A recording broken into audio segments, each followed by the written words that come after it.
Ya, bisa ditampilkan. Tentu saya akan berusaha dengan cepat, saudara. Mungkin masih ada sisa-sisa ngantuk habis pesta tadi malam mungkin ya. Pesta kembang api. Nah, saya mencoba merenungkan di awal tahun, saudara ya. Di awal tahun, di akhir tahun dan di awal tahun. Adalah sebuah kesempatan yang bagus untuk kita menghitung ulang kehidupan kita. Betul? Karena ini kita memasuki sebuah start yang baru. Nah,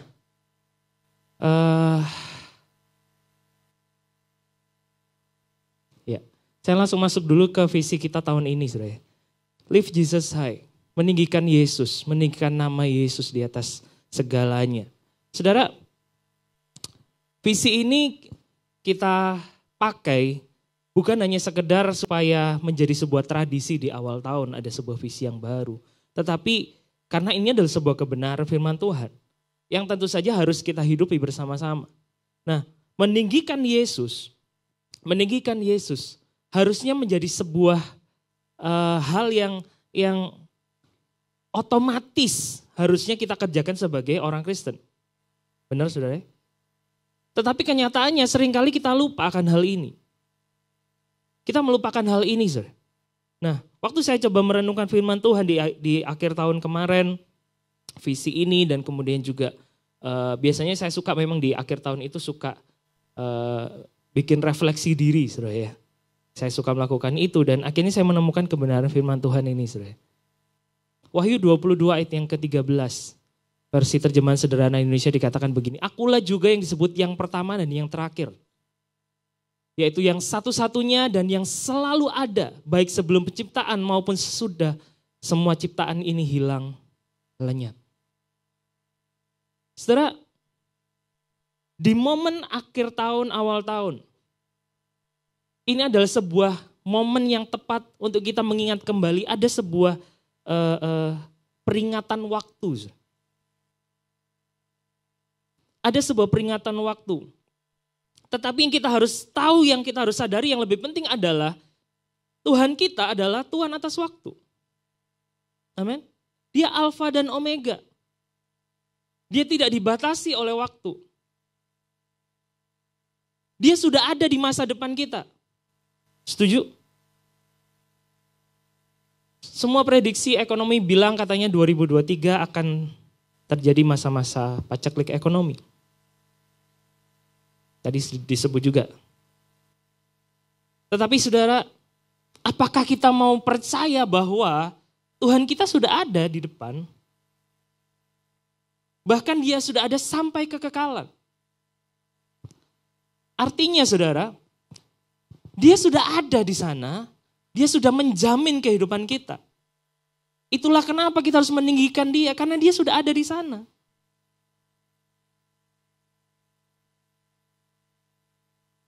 Kita harus tinggikan dia lebih dari apapun. Karena dialah yang menciptakan semuanya. Jadi, mari kita pastikan di awal tahun ini. Bahwa kita punya kehidupan yang sungguh-sungguh meninggikan Tuhan lebih dari apapun. Karena dia berkuasa atas segala waktu yang ada.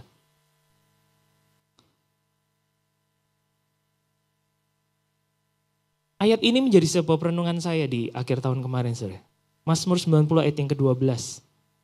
Ajarlah kami menghitung hari-hari kami sedemikian hingga kami beroleh hati yang bijaksana.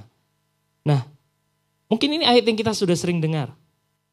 Tetapi yang menarik adalah ternyata ayat ini ditulis oleh Musa. Dan waktu Musa menulis ayat ini, itu pada waktu mereka bangsa Israel lagi ada di padang gurun. Mari kita bayangkan sama-sama. Apa yang bangsa Israel alami di padang gurun? Dan kenapa Musa menulis ayat ini? Dan ternyata kalau kita ingat kembali, di padang gurun orang Israel mengalami hal yang luar biasa. Mereka melihat mujizat Tuhan yang luar biasa. Benar gak sih? Buktinya apa? Waktu mereka butuh makan, mereka gak perlu menanam dulu, mereka gak perlu berburu dulu, tiba-tiba Mana bisa datang. Burung puyuh bisa datang. Bagaimana penyediaan Tuhan itu tersedia buat mereka. Apalagi sih, air itu bisa keluar dari bukit batu. Benar kan? Bahkan Tuhan menyediakan perlindungan yang luar biasa. Di padang gurun itu kalau siang itu panasnya luar biasa. Itu kenapa Tuhan berikan tiang awan. Untuk menaungi mereka supaya tidak kepanasan. Di padang gurun kalau malam itu sangat dingin sekali. Itu kenapa Tuhan memberikan tiang api untuk menghangatkan mereka. Ada mujizat yang luar biasa, pemeliharaan Tuhan yang luar biasa buat mereka. Bahkan bukan hanya itu, sebelum mereka masuk ke padang gurun, mereka melihat bagaimana laut itu terbelah. Tapi pertanyaannya, apakah itu cukup? Ternyata nggak cukup, sir.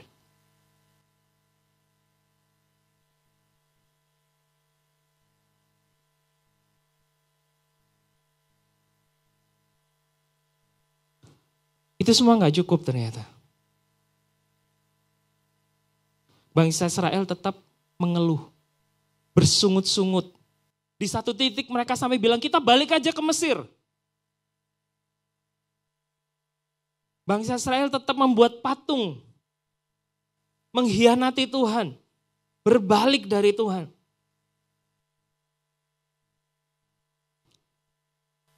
Itu kenapa waktu Musa menulis, ajar kami menghitung hari-hari kami sedemikian, sehingga kami beroleh hati yang bijaksana. Saya membayangkan betapa sedihnya Musa melihat bangsa Israel. Betapa sedihnya Musa, betapa kecewanya dia. Bahkan kita tahu sebegitu marahnya dia, kecewanya dia dengan bangsa Israel, sampai dia akhirnya tidak mendapat kesempatan masuk ke tanah Kanaan.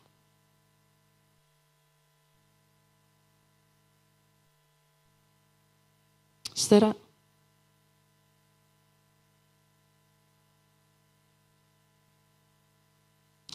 Satu Korintus 10 ayat 1 sampai 5 ini menjadi sebuah rangkuman dari apa yang sudah sampaikan. Dikatakan Rasul Paulus menulis, aku mau supaya kamu mengetahui saudara-saudara bahwa nenek moyang kita semua berada di bawah perlindungan awan dan bahwa mereka semua telah melintasi laut. Untuk menjadi pengikut Musa, mereka semua telah dibaptis dalam awan dan dalam laut. Mereka semua makan makanan rohani yang sama dan mereka semua minum minuman rohani yang sama. Sebab mereka minum dari batu karang rohani yang mengikuti mereka dan batu karang itu ialah Kristus. Tapi sungguh pun demikian Allah tidak berkenan kepada bagian yang terbesar dari mereka karena mereka ditewaskan di padang gurun. Semua hal yang luar biasa yang mereka saksikan itu tidak cukup membuat mereka punya sebuah devotion kepada Tuhan. Tidak cukup membuat mereka benar-benar menyembah Tuhan, meninggikan Tuhan. Pertanyaan saya sederhana, siapa yang di sini hidupnya diberkati Tuhan? Kita semua diberkati kan? Kita bisa makan, kita bisa beli baju. Pertanyaan saya, saudara, apakah itu semua membuat kita cukup untuk bersyukur? Menghormati Tuhan lebih dari apapun. Membuat kita punya sebuah devotion yang penuh, yang utuh kepada Tuhan.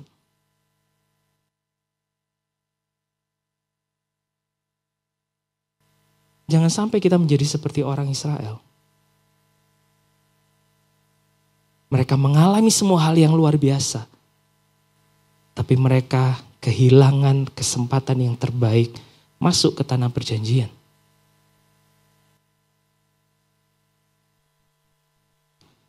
Di versi bahasa Inggris dari ayat ini berkata seperti ini, teach us to count well our days, then we will get a heart that thinks as God thinks.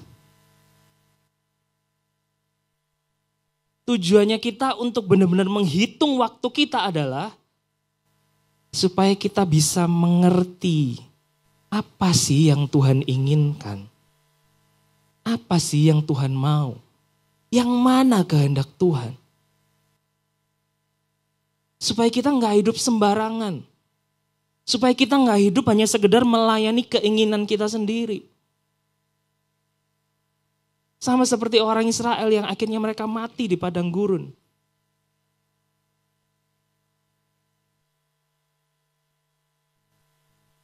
Karena itu saudara, waktu yang kita miliki itu perlu ditandai. Karena waktu kita terus berjalan, tidak bisa di-pause. Gak bisa kita stop. Kita perlu untuk berdiam sejenak dan kemudian kita tandai kehidupan kita. Untuk sama-sama kita lihat apa sih yang Tuhan sudah kerjakan dalam hidup saya. Bagaimana Tuhan sudah menolong saya.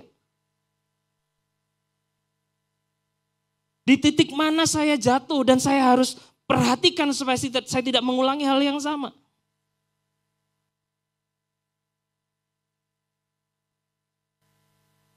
Ada yang sudah punya kebiasaan membuat resolusi awal tahun? Ada? Seringkali resolusi awal tahun adalah mengerjakan resolusi tahun sebelumnya yang belum selesai. Di mana itu adalah gabungan dari resolusi dari tahun-tahun sebelumnya juga yang belum selesai. Saya nggak ada masalah dengan resolusi. Saya dulu membuat resolusi. Sampai di suatu titik saya sadar bahwa seringkali saya lupa ternyata resolusi saya hanya berpusat kepada saya. Berapa banyak buku yang harus saya baca? Berapa kilogram harus turun berat badan? Berapa banyak, wah ada target-target. Pertanyaannya begini saudara, apakah resolusi itu pada akhirnya mempermuliakan Tuhan atau enggak? Itu yang penting, amin. Itu yang penting. Kita boleh punya resolusi yang bagus, yang luar biasa. Oke, silakan. Tapi jangan lupa semua itu pusatnya jangan ke kita. Ke diri kita pribadi, pusatnya harus ke Tuhan. Kita harus benar-benar menghitung langkah waktu kita. Karena waktu kita terbatas, saudara. Saudara, sadarkah bahwa semakin hari sepertinya waktu berjalan semakin cepat? Sadar gak? Kita mulai masuk pandemi 2020. Kemarin Presiden Jokowi sudah memutuskan bahwa Indonesia keluar dari masa pandemi. Sudah 2 tahun. Kayak gak kerasa. Kenapa waktu berjalan sepertinya semakin cepat? Kemarin saya share hal ini kita kumpul doa di rumah bersama teman-teman sebelum jam 12 malam. Karena begini, kita hidup di zaman sosial media. Di mana kalau waktu kita lihat handphone, kita buka sosmed, dan kemudian kita lihat ada video yang kita nggak suka, skip. Skip. Kita cari apa yang kita suka, bener kan? Main game, kalah, restart. Artinya begini, kita mulai terbiasa untuk dengan ritme kehidupan yang begitu cepat. Akhirnya apa yang terjadi? Kita jadi tidak punya kemampuan untuk slow down, duduk diam, menghitung ulang kehidupan kita.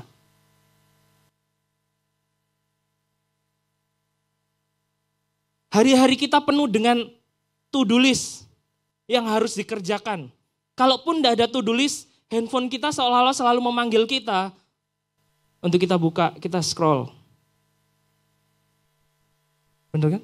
Selalu ada sesuatu yang kita bisa baca, selalu ada video yang kita bisa tonton, selalu ada musik yang baru yang kita bisa didengarkan, selalu ada.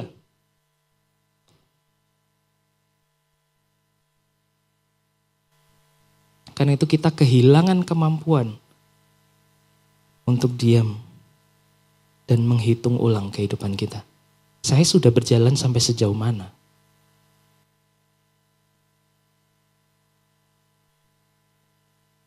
Saudaraku, waktu kita perlu ditandai. Waktu kita perlu dimaknai. Beberapa waktu yang lalu ada namanya fenomena YOLO. You only live once. Yang artinya Hidup kita cuma sekali. Mari kita manfaatkan dengan bersenang-senang. Ini ngawur. Ini salah. Justru yang benar karena hidup kita cuma sekali. Kita harus pakai sungguh-sungguh dan kita tidak boleh sia-siakan untuk kita benar-benar muliakan Tuhan. Amin.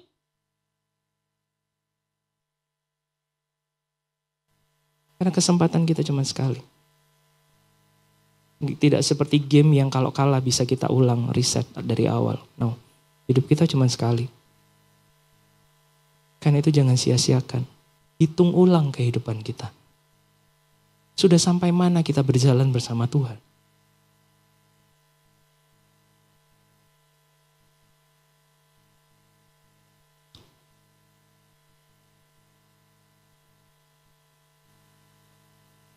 Yang terakhir, maaf saya harus cepat, saudara. Apa yang harus kita kerjakan? Ada 3 hal. Mari kita maknai. Apa yang Tuhan sedang kerjakan dalam hidup kita? Saya percaya Tuhan bukan Tuhan yang iseng. Dia selalu punya rencana, dia selalu punya rancangan, dia selalu punya tujuan. Semua yang Tuhan kerjakan itu ada artinya, ada maksudnya. Amin. Entah itu baik, entah itu buruk. Karena itu mari kita maknai apa yang Tuhan sedang kerjakan dalam hidup saya hari ini. Mari kita lihat ke belakang, bagaimana Tuhan membawa kita berjalan dalam jalannya. Menuju ke arah mana. Jangan sampai kita hanya sekedar hidup, bangun pagi setiap hari, bekerja, melakukan aktivitas kuliah dan segala macam. Kita masih hidup dan tidak mengerti apa sih yang menjadi kehendak Tuhan. Tiap kali waktu saya capek, doa saya cuma satu, saudara. Dan ini menjadi doa yang terus saya ulang-ulang. Kenapa ini doa yang benar-benar keluar dari hati saya. Saya ngomong, Tuhan, saya ini harus hidup seperti apa? Ada waktu-waktu di mana kita frustasi. Benar gak, saudara? Sepertinya melakukan segala sesuatu gagal. Membentur tembok. Tapi justru di waktu-waktu itulah waktu yang bagus untuk kita kembali duduk diam dan menghitung. Tuhan, sudah benarkah ini jalannya? Kok berat ya? Seringkali saya mempertanyakan, Tuhan saya harus hidup seperti apa? Tapi justru di waktu-waktu seperti itulah Tuhan menjawab. Tuhan memberikan hikmat, Tuhan memberikan pewahyuan. Tuhan memberikan pengertian. Mari maknai. Jangan biarkan kita melewati semua waktu yang ada. Tahun berganti. Kita tetap menjadi orang yang sama. Dulu, sekarang, dan selamanya. Gak bisa. Yang seperti itu cuma Yesus. Kita harus berubah. Jadi semakin serupa Kristus. Amin. Yang kedua, mari belajar bersyukur. Kenapa? Karena dengan bersyukur sebenarnya kita sedang menghormati Tuhan. Buat saya bersyukur itu berarti begini, saudara. Berarti saya setuju dengan apapun yang Tuhan sudah kerjakan.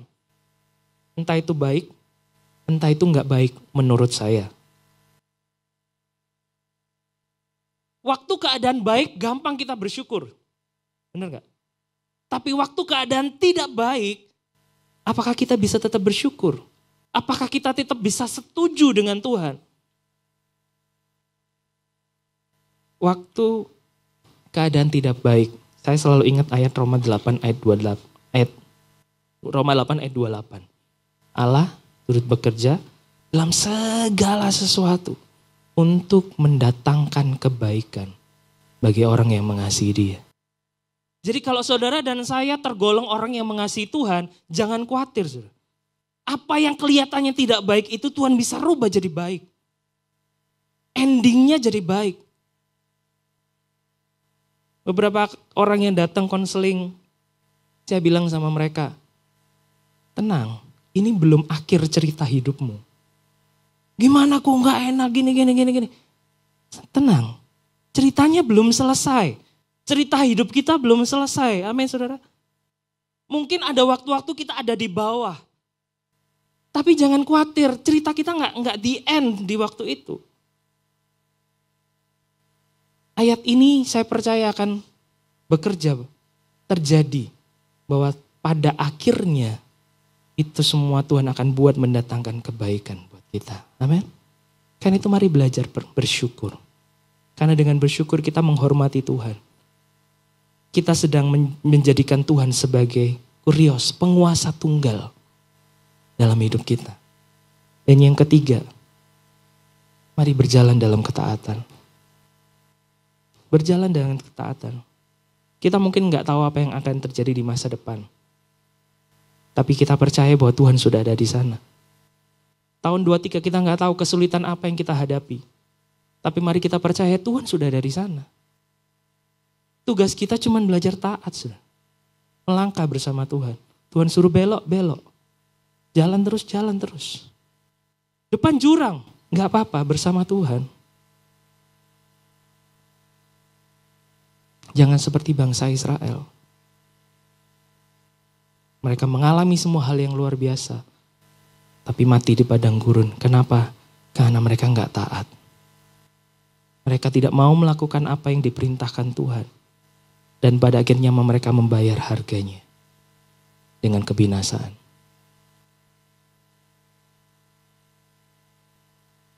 Mari kita buka tahun 23. Dengan sebuah pemahaman bahwa Tuhan berkuasa atas hidup saya. Tuhan berkuasa atas waktu yang saya miliki. Dan karena itu, saya mau berjalan bersama dengan Tuhan. Amin. Mari kita berdoa. Terima kasih buat setiap firman-Mu Tuhan. Terima kasih buat setiap kebenaran firman-Mu. Tolong kami, untuk kami tidak sekedar melewati momen pergantian tahun. Hanya dengan sekedar kami merayakannya saja. Tapi kami mau memaknai apa yang Tuhan sudah kerjakan dalam hidup kami. Kami mau memaknai setiap karya Tuhan. Kami mau memaknai setiap kebaikan kasih Tuhan. Terima kasih Tuhan. Tolong kami memahami. Tolong kami memiliki kebijaksanaan untuk mengerti apa yang Kau mau. Mengerti apa yang menjadi kehendak-Mu untuk kami lakukan. Terima kasih. Kami serahkan hidup kami sepenuhnya ke dalam tangan-Mu. Demi nama Yesus kami berdoa. Amin.